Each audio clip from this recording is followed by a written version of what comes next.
Hello, everybody. It's that time of week again, and Susan over there is raring to go to discuss what this cast is about. Um, this week we are discussing season one of a 2018 series based on a trilogy of books, and this is a Discovery of Witches season one. It lasted 3 seasons. Let's say we're only delving into the first season. Um, it's all about witches, vampires, demons, all living their lives in modern day. Mhm. Especially most of it takes part in England. Yes. Um, every now and again we pop over to the States, but it's mainly in England. The season one. So hmm we'll go over to Susan. A Discovery of Witches, Susan. Yeah, I was talking to a former cast member of our podcast, Beef Dad, about some of the other you know other supernatural uh fun fantasy shows, and he was like, "No, this is just like a Discovery of Witches." And I was like, I filed that away in my head. And then when I discovered that I could actually discovered when I discovered that I could actually watch the Discovery of Witches, I Mhm. was like, this is definitely going into my must see TV, must watch category. And Mhm. I enjoyed it. I I just recently finished the third season. Um, but I went back for a rewatch on the first because I just wanted to make sure that I knew sort of what was going on.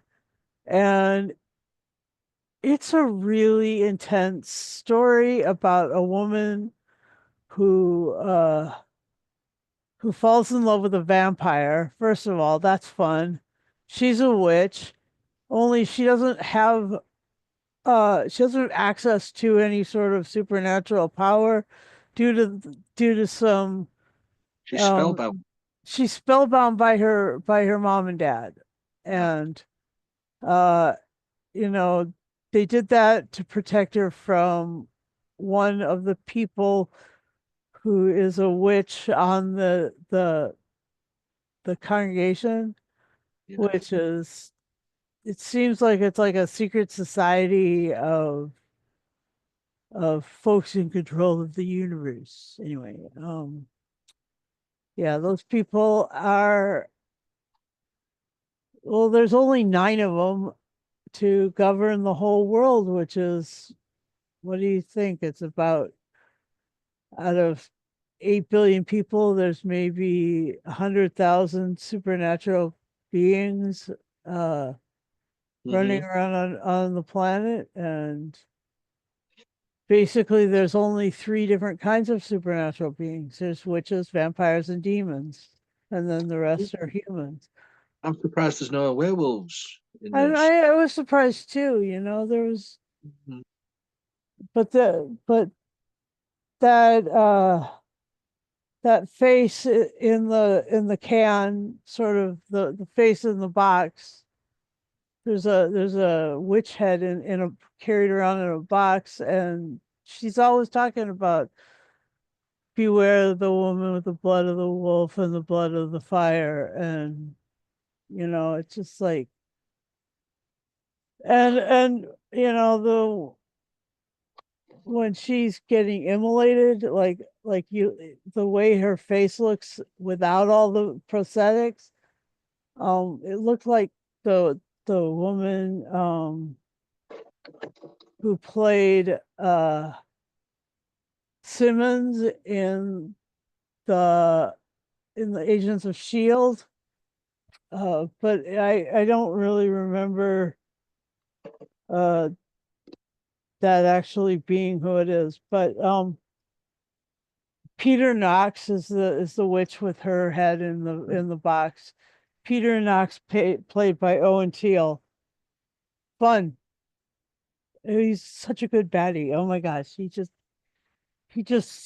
oozes like control, manipulation, uh, bit of racism, bit of uh Sexism. sexism. Yeah, he's just a quality kind of baddie.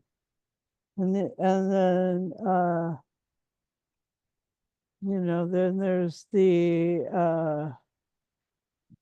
but then the de Claremont, Duncan, what's his name? His name isn't Duncan, it is uh uh Matthew. no, the one who's there are three there are three people on the council. Um one is Peter Knox, the other one is Oh, you mean Geber Olarak? Gibert. Yeah, played But by Trevor. Gibert, yeah, but Gibert is like He's an ancient vampire yeah, isn't he like one of living the in Venice. but isn't he one of the vampires that's part of the de Claremont clan?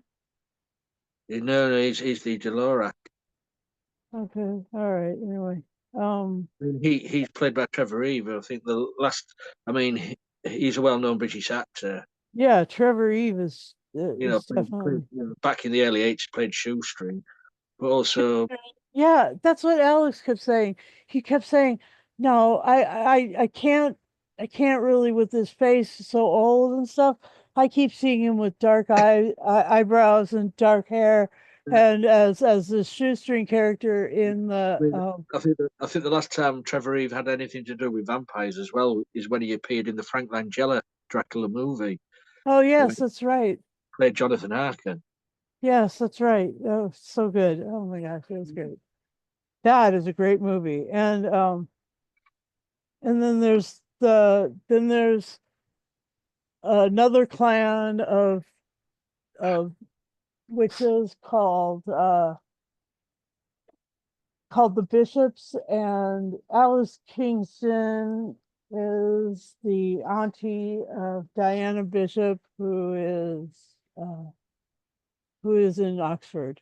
And there's like, you can tell it's Oxford because she's rowing, and you can Hmm. tell it's Oxford because of the Baudelaire, whatever it's called, the Baudelaire library.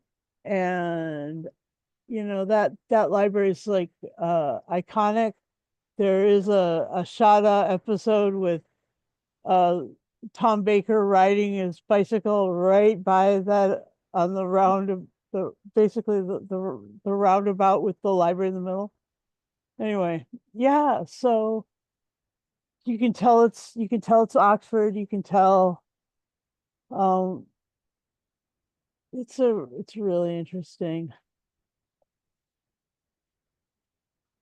And Diana Bishop's able to retrieve a book that was made from the skins animal- of the creatures, like the it's sort of like parchment, but it's like there's demon skin, witch skin, and vampire skin apparently made up this book. And inside it's got words that kind of like move this way. And then there's this image of a child in a test tube, but it's like a looks like a light bulb actually. She puts her hand on it, transfers to her hand. And apparently she's like the only one who can really like call that book. And all these Yeah, other people are like, why? Why is she that way?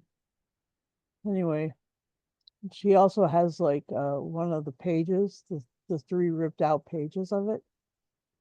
Anyway, it's got a lot of cool sort of story. points and story arcs. There's a bunch of sort the primary story, we'll call this story A, Hmm. is Matthew and Diana and their romance. And then there's the story B, which is the congregation and their interference and everything. And then there's story C, which is the trying to overturn the rebellion against the congregation. But you just see the very beginnings of that in season one. You just see that these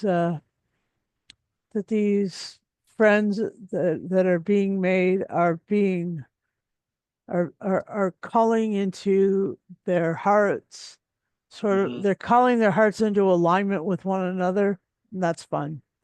And I enjoyed very much the whole ambiance of London versus Oxford, like London being super the super cosmopolitan, super uh skyscrapers, glass and steel, and then Oxford being very comfy, cozy, and then they go to the de Clermont uh French castle, and that was fun too.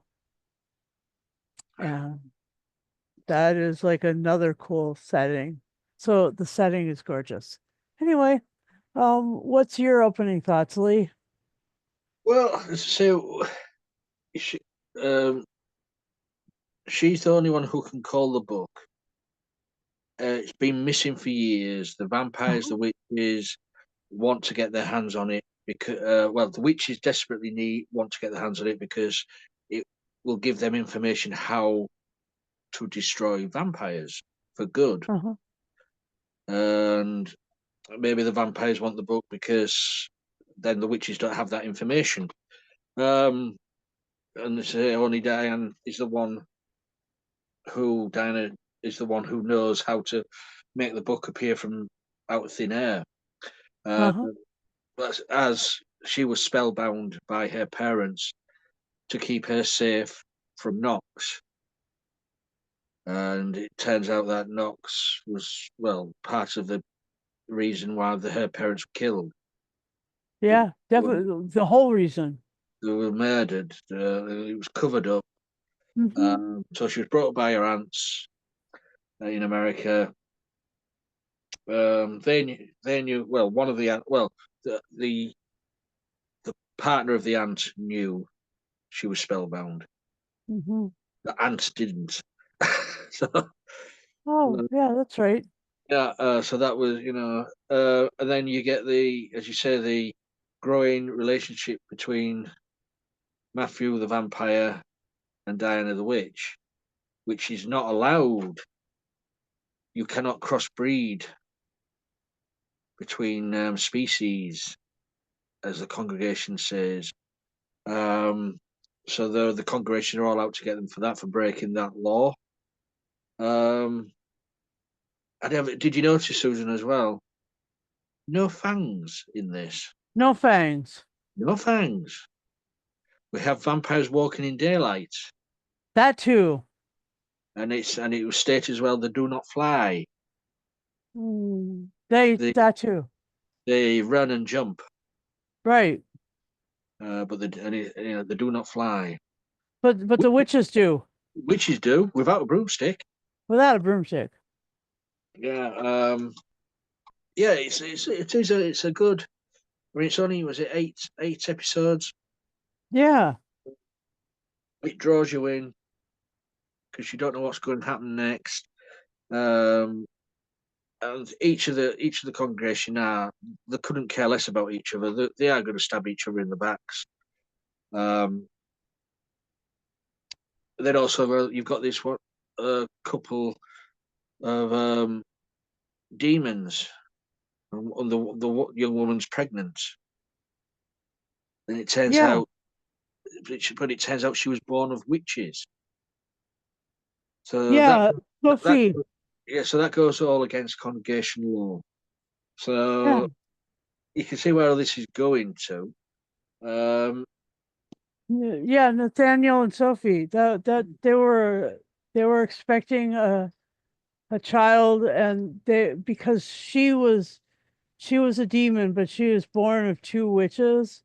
yeah, Um, Gotta take her word for it that she is a demon because she still has that prescience that a witch would have. yeah, yeah.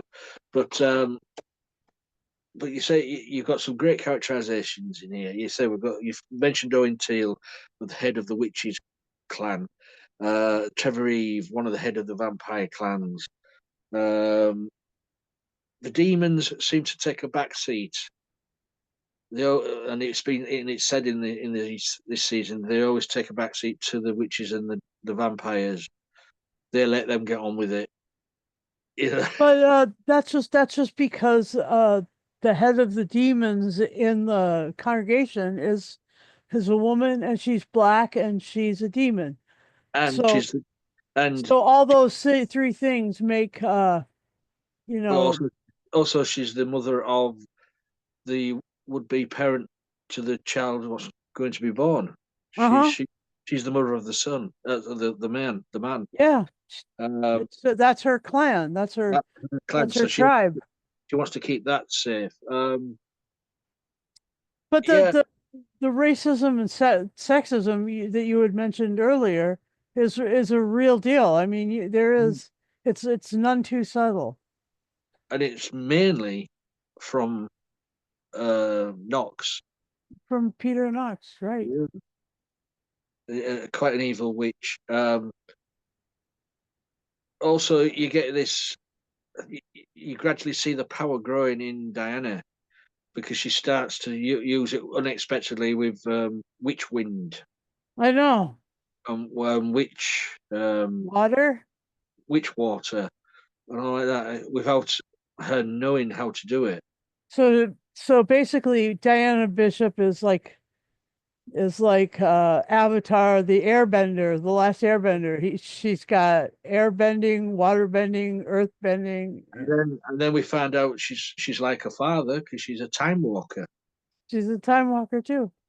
Because this is where it ends on season one, where the evil bad guys are just about to enter the house. Diana and Matthew are about to time walk into the past, Yep. and that's where season one finishes. Nice cliffhanger. That was Yeah, fantastic. yeah. I say I enjoyed it. I mean, say it's been a few couple of years since I watched it. I mean, I liked it that much. I bought the set, but Hmm. um, say we're just doing season one today, so it was good to rewatch it. Yeah. Anything else? What stands out for you, Susan? Well, yeah, like it was eight episodes, but I mean the storylines that were going on, the storyline of Diana and Matthew, that was pretty standard. Mhm. It was very much like some of the other vampires are us kind of feel. Mhm. I I I did like the fact that I mean it was very British in the fact that they didn't show a lot of the sex. I mean that they had one sex scene, but like you know it, they definitely need to in the next seasons they should bring that more into it. The other thing is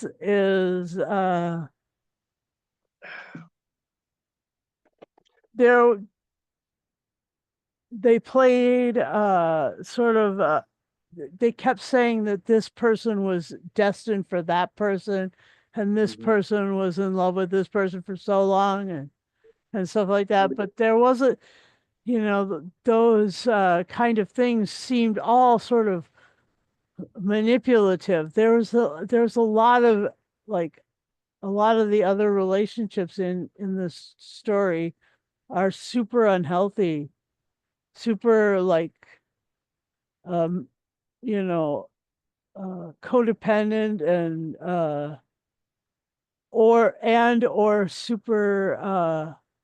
super like psychologically abusive and stuff. There, I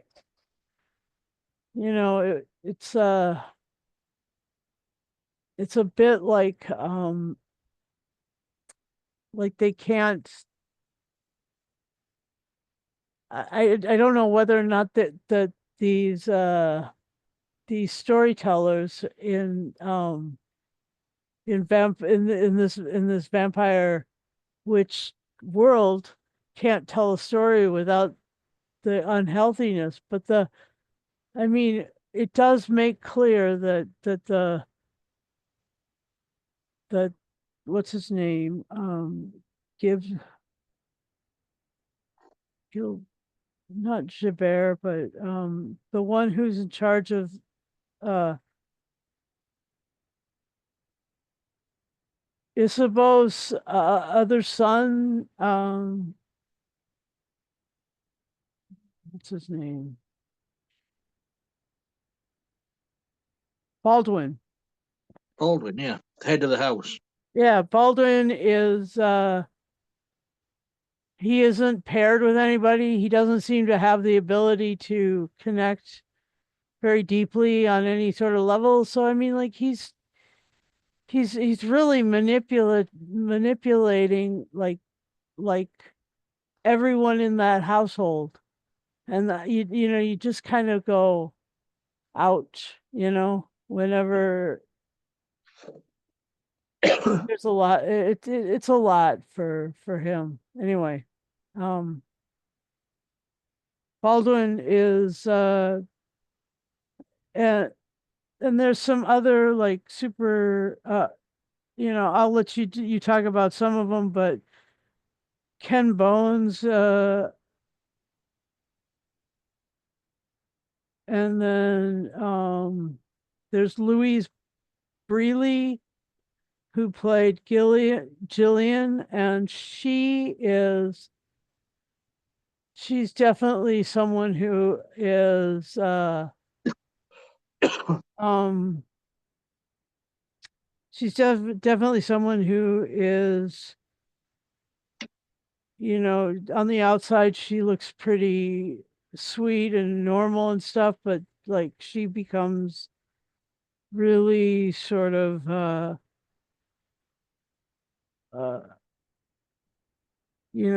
kind of toxic to Diana in so many ways. Oh yeah, Anyway, I liked Louise Brealey's portrayal in Sherlock. She was a Sherlock fan in the morgue or in the medical examiner's office. Anyway, that was fun. And um yeah, so go ahead. What that's those are the things that stand out to me.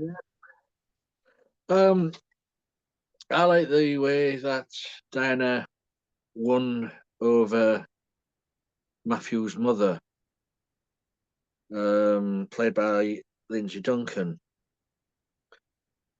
because it was bringing shame on the household of bringing a witch into their house. Yep. Um, eh, just the way she gradually warmed to Diana and showed her this is how we feed the vampires feed, so they go hunting. She was showing you what this is how vampires live. And then she says, I will stand by my son, I will stand by you. This is his choice. So it was a great way of how that she won the mother over in this. Yep. Um, so yeah, great characterization by Lindsay Duncan. And also you've got Sorcha Kuzak as the housekeeper. in that house as well, they Yeah. seem quite open to the witches, and but all hell's gonna break loose. I know it is. So, but yeah, I enjoyed rewatching the first season.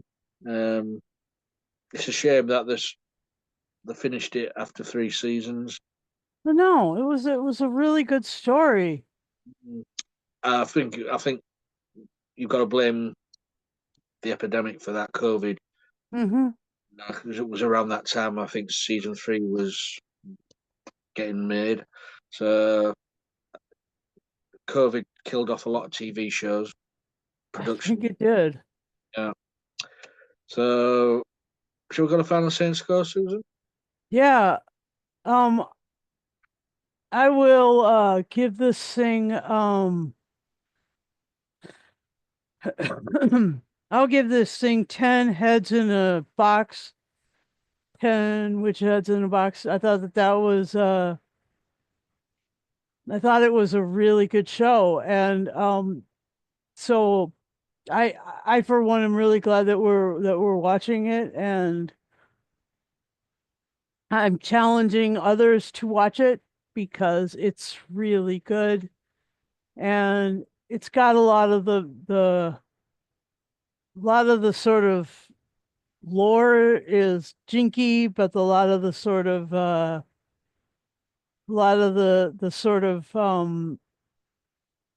storytelling is really good. So yeah, if you can get over the lore part, you can enjoy the storytelling a lot.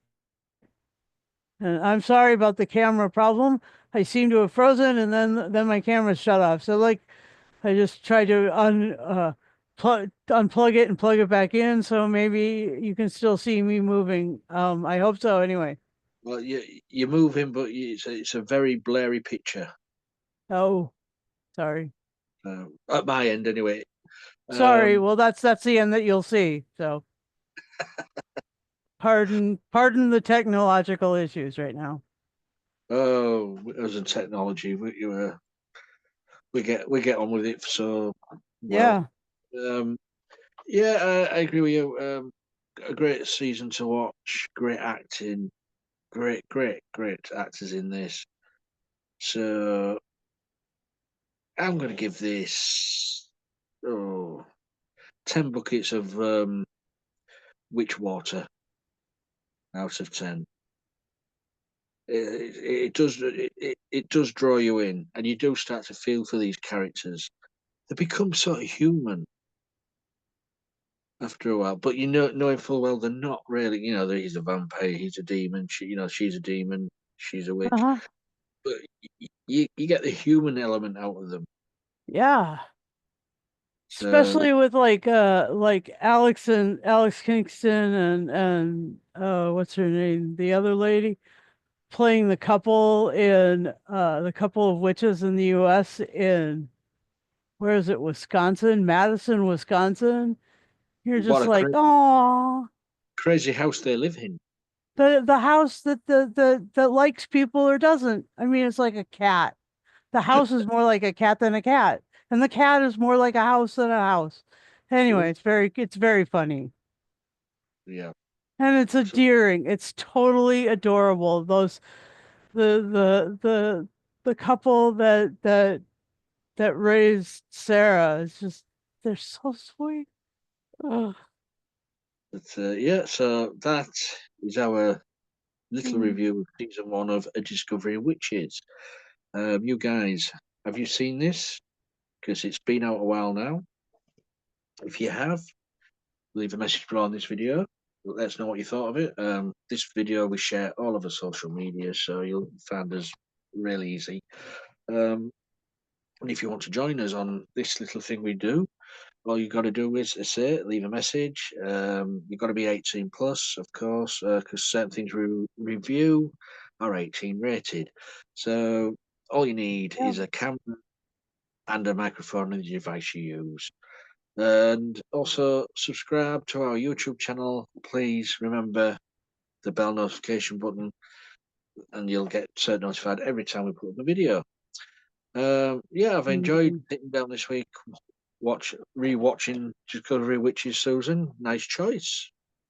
Thanks. Yeah, I thought so too. Yeah. So until next time, guys, always be good and kind, even if it's not to human beings, to Mm, demons, to vampires, to witches, because we all become friends in the end. yeah. So bye for now.